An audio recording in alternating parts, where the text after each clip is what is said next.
सोचिए, एक ऐसी कौम जिसे दुनिया की सबसे ताकतवर कौम कहा जाता था, जिनके शहर बुलंद पहाड़ों पर थे, जिनके जिस्म लोहे की तरह मजबूत थे, जिनके महल आसमान को छू रहे थे। और फिर एक दिन सब कुछ खत्म हो गया। न कोई दीवार बाकी रही, न कोई महल, न कोई आवाज। ये कहानी है एक नबी की और एक गुरूर में डूबी हुई कौम की। ये वाकया है हज़रत हूद अलैहिस्सलाम और कौम आद का। हज़रत हूद अलैहिस्सलाम उन अंबिया में से थे जिनका जिक्र कुरान मजीद में वाज़े तौर पर आता है। अल्लाह ताला ने उन्हें कौम आद की हिदायत के लिए भेजा। कौम आद अरब के इलाके अल-हक़ाफ़ में रहती थी। कुरान में सूरे अल-फज्र में उनका जिक्र इस तरह आता है, इरम ज़ातल इमाद, जिनकी मिसाल शहरों में पैदा नहीं की गई। ये लोग जिस्मानी तौर पर कवी, दौलत में अमीर और तामीर में माहिर थे, लेकिन एक बड़ी कमी थी, वो अल्लाह को भूल चुके थे। उन्होंने बुत परस्ती शुरू कर दी थी। उनका गुरूर उनकी इबादत बन चुका था। इसी गुरूर को तोड़ने के लिए अल्लाह ने हज़रत हूद अलैहिस्सलाम को उनके दरमियान उठाया। कौम आद अपनी ताकत पर फख्र करती थी। उनका नारा था, हमसे ज्यादा ताकतवर कौन है। कुरान सूरह फुस्सिलत में बताता है कि उन्होंने कहा, मन अशद्दु मिन्ना कुव्वा, हमसे ज्यादा कुव्वत वाला कौन है। ये सिर्फ जुमला नहीं था, ये उनका अकीदा बन चुका था। वो पहाड़ों को तराश कर इमारतें बनाते। उनका शहर इरम अपनी बुनियादों और सुतून की वजह से मशहूर था। मगर जब ताकत अल्लाह की याद को मिटा दे तो वो ताकत रहमत नहीं रहती, अजाब बन जाती है। हज़रत हूद अलैहिस्सलाम अपनी कौम के दरमियान खड़े होते हैं। उनकी आवाज़ पुरसुकून मगर पुरअज़्म है। या कौमी अबुदुल्लाह, ऐ मेरी कौम, अल्लाह की इबादत करो, उसके सिवा तुम्हारा कोई माबूद नहीं। ऐ मेरी कौम, अल्लाह की इबादत करो, उसके सिवा तुम्हारा कोई माबूद नहीं। वो उन्हें शिर्क छोड़ने की दावत देते, गुरूर छोड़ने की दावत देते, इंसाफ और तकवा की दावत देते। वो कहते, मैं तुमसे इसका कोई अजर नहीं मांगता, मेरा अजर सिर्फ अल्लाह के पास है। लेकिन जवाब क्या मिलता है? मजाक, इनकार, ताना। उन्होंने कहा, ऐ हूद, तुम तो बस हम जैसे इंसान हो। क्या तुम हमें उन बुतों को छोड़ने का कहते हो जिन पर हमारे बाप दादा चलते आए हैं? ये सिर्फ अकीदे का इनकार नहीं था, ये हक के खिलाफ बगावत थी।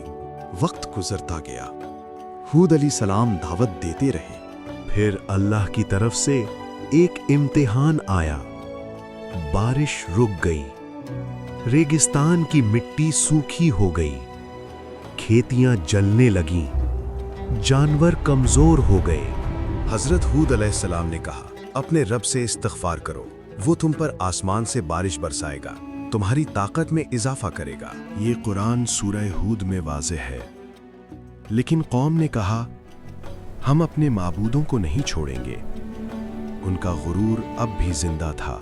एक दिन दूर आसमान पर घटा नजर आई। लोग खुश हो गए। उन्होंने कहा, ये तो वो बादल है जो हम पर बारिश लाएगा। मगर कुरान सूरह अल-अहक़ाफ़ में अल्लाह फरमाता है, बल हुआ मस्ताजलतुम बिही रीहुन फीहा अज़ाबुन अलीम। ये वो चीज़ है जिसकी तुमने जल्दी मचाई थी, इसमें दर्दनाक अजाब है। वो बादल बारिश का नहीं था, वो फैसले का बादल था। फिर आई एक सरसराहट, फिर हवा तेज हुई, फिर और तेज। ये आम आंधी नहीं थी, ये रीहे सरसर थी, एक शदीद, ठंडी, तबाह कर देने वाली हवा। कुरान के मुताबिक ये अजाब 7 रात और 8 दिन मुसलसल चलता रहा। लोग अपने महलों में बंद हो गए, दरवाजे टूट गए, दीवारें गिर गईं। हवा उन्हें उठाकर जमीन पर इस तरह फेंक रही थी जैसे खोखले खजूर के तने। फहल तरा लहुम मिन बाकिया, क्या तुम उनका कोई निशान देखते हो?